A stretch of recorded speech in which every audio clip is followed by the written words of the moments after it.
Insurance affordability is top of mind for insurers, insureds, and public policymakers, given significant premium increases in many markets across the country. What's driving these increases, and how is the insurance ecosystem approaching solutions? Dr. David Puser, a professor of risk management and insurance at East Carolina University, and Mr. Sean Kevelin, the CEO of the Triple I, a sister organization of the Griffith Foundations, are with me to address these questions, offering expertise from both the academic and industry realms. Gentlemen, thank you for being here and for helping us to better appreciate the challenges and opportunities before us. Thank you, Frank. Yeah, thanks, Frank. To begin the conversation, perhaps we can address very briefly what some of the major cost drivers affecting affordability of insurance are today and how those have evolved in recent years. Dr. Puser, would you care to lead off there? Sure. I want to start because I'm sure Sean's going to have some really detailed responses to this from an industry perspective, but I want to start and talk about what insurance actually does. Insurance passes costs through. So losses occur, those losses have to be paid for. Insurance companies have to charge a sufficient premium to pay for those losses. So ultimately what the consumer is paying for are the cost of those claims. When claim costs are going up in the underlying property or liability, the lawsuits that are occurring, when those costs go up, insurance premiums also go up. So we really have to ask the question, what were the root drivers of cost increases? And all losses can be evaluated on the basis of their frequency, how often they happen, and their severity, how much they cost when they do happen. And I think some of the cost drivers we've seen in recent years are probably the ones we're familiar with. Large catastrophic storms and other catastrophic events like the wildfires in California. Cost inflation that we saw in the COVID era, which we may be through a lot of the inflation, but the prices are still up relative to what they were 5 years ago. And we may talk a little bit more about this, but a lot of that cost inflation was not just the cost of the underlying materials. It was the fact that there were material shortages and labor shortages. So when an individual was in a car crash, they were in that rental car for an average of something like 8 days longer than they were before those shortages started. When somebody had a house fire, they're in a rental home for months longer than they otherwise would have. So that loss of use increased. The cost of materials went up. The cost of labor went up. And we saw a major increase in the cost of insurance because of that. And another that we've seen a lot in the press is the increasing cost of litigation, the so-called nuclear verdicts, the third-party funded litigation that's been going on. And I think that those are a lot of the cost drivers that we've seen in insurance in the past few years. Appreciate your perspective. Sean, do you care to add some color? What are you seeing there through the industry lens? Well, certainly everything that was just mentioned are the major cost drivers currently. And the inflation has been coming out of COVID has been remarkable, but and it is leveling off, as was said, to what we would consider more normal levels. In fact, we look at them, the average for this year will probably be about 2.2% for replacement costs related to insurance.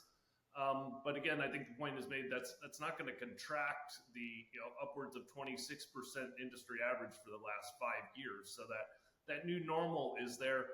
The other thing that's important to appreciate, though, is there is a wide spectrum when it comes to what we would call affordability in different states.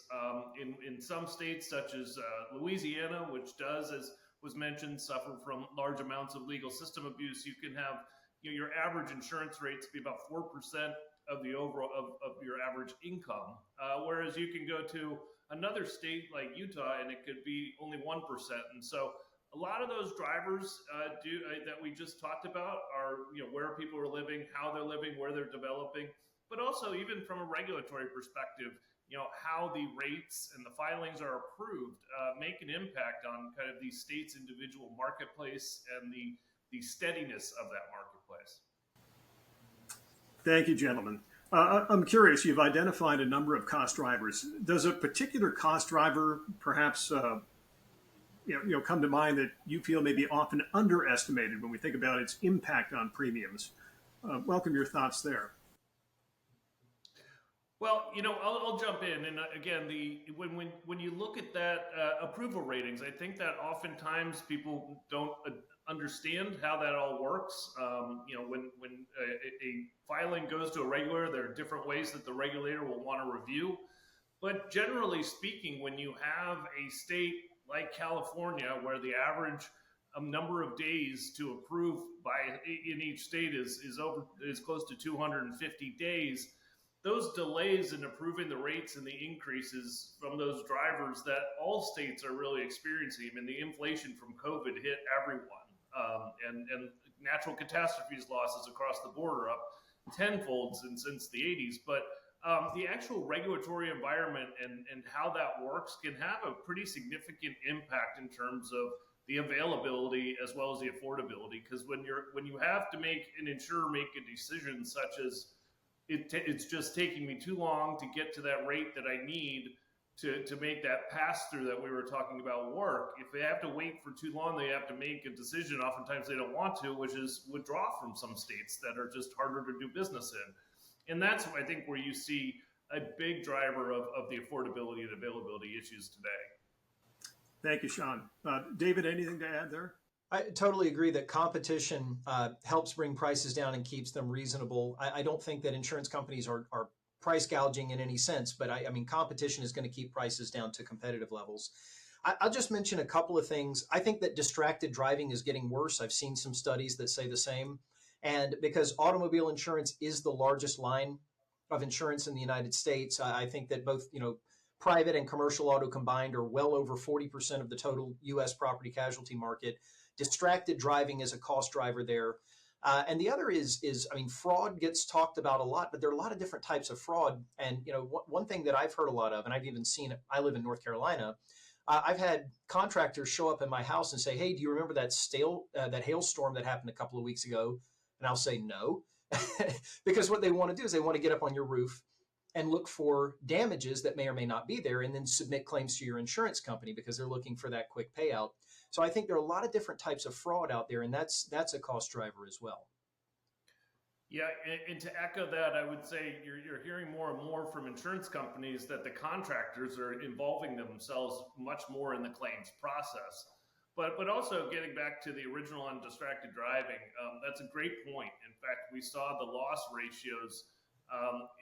Obviously the loss ratios dropped like a big V when we had the COVID close downs. And at that time, they were below or at about 45%.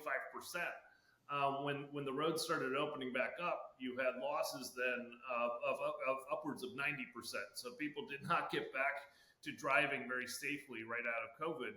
But what's been interesting is we are beginning to see those loss ratios decrease. However, usually, especially on personal auto, the physical damage and the liability damage would be fairly well in sync, whereas especially in the last couple of years, you're beginning to see liability I guess I would say level off while the physical is continuing to decrease. And what that to us is a sign of is that more and more what we were talking about in terms of legal system abuse, people are going to litigation or the contractors are getting more involved to inflate claims in certain ways that are making it the cost of the insurance as we again build that pass-through type vehicle in terms of how much it costs to insure someone.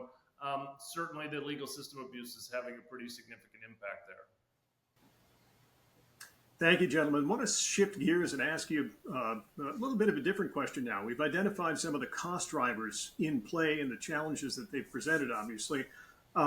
What are leaders from industry, from the academy, folks in the public policy realm, what are folks beginning to do? What are we looking at to address some of these challenges that are present?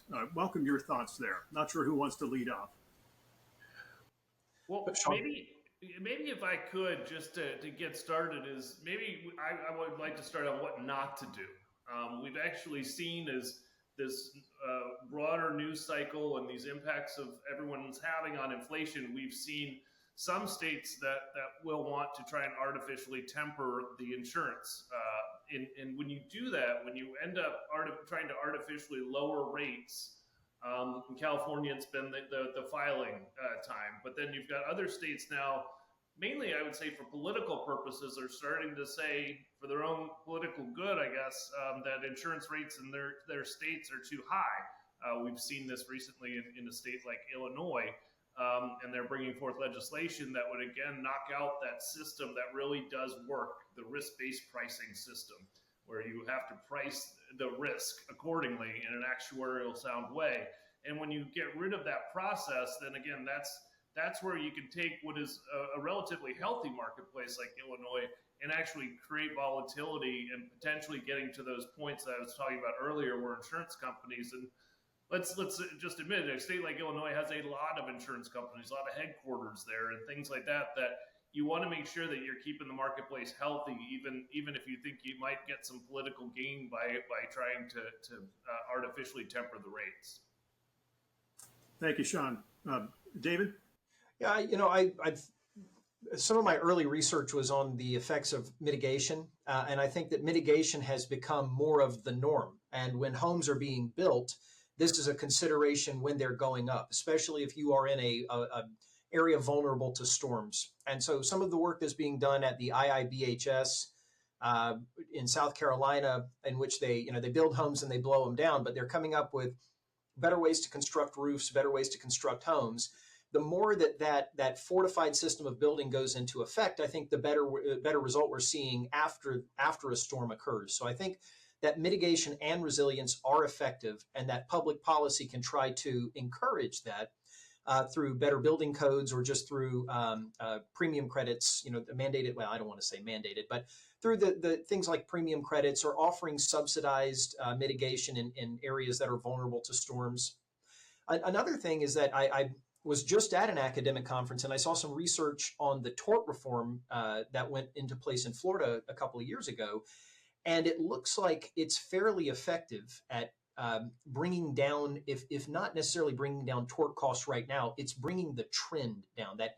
So what you really have to pay attention to is that tort costs were going up, up, up, up. So to the extent that trend line is being flattened, that is also very effective. And just one other thing is that I mentioned, so Sean was talking about distracted driving. I mentioned that as well. And I do have a graphic here. I don't know how this will show for people using audio only, but this is a sample, what we call a Pareto distribution. And so it's a loss distribution. And if you're familiar with the Pareto rule, it's the 80-20 rule or 20-80 rule, is that 20% of the population cause 80% of the losses. One of the things I think that autonomous vehicles will do is that if to the extent that we get the worst drivers off the road, if we can encourage people that have a very bad driving record to move into autonomous vehicles, I think that we could actually bring accident rates down significantly at a much more than 1-to-1 scale. And I think that can be done through policy work as well, essentially not capping premiums on really, really bad drivers. Gentlemen, appreciate your insight and expertise. Want to pose a final question for you. For folks who are involved in public policy work as lawmakers and or regulators, and they want to learn more about cost drivers and insurance, or want to learn more about efforts underway to combat affordability challenges, where would you direct them? Any suggestions in terms of resources? I'll mention that, I subscribe to several daily newsletters coming out from industry sources. So the III is a very good one. Xywave, which was formerly Advisen, IRMI, AM Best are all good daily newsletters if you want to just grab some headlines and look at what's going on in the industry. If you're interested in academic work in this area, a regulatory practitioner journal, it's also academically focused, is the Journal of Insurance Regulation. It's open. Anybody can go read it. I would highly recommend taking a look there as well. Thank you, David. Sean? Well, I don't know if I'd be doing my job right if I didn't tell you to go to iii.org as a good source of information. But certainly, Frank, we have as well another sister affiliate organization within the Institutes, the Insurance Research Council. They really do some great deep dives into this affordability question. And we're actually at III looking at some ways that we can forecast this, because the data that we're relying on for these affordability studies is what you would probably consider a little bit dated. It's a couple, 3 years old at this point. So we're trying to figure out if we can forecast it, but it does really illustrate between auto and homeowners. The auto affordability has actually decreased over the decades, whereas we have seen increase on the homeowners side. But that wide spectrum and the differences in these states for a variety of reasons is very interesting. And then as well, they have a report on the regulatory filing and approval process, which again, that just helps people understand what marketplaces might be thriving more than others based on all those drivers that we're talking about here today. Gentlemen, thank you very much. Appreciate you joining me. Appreciate you sharing your insights with our audience of public policymakers. Thanks for being with us.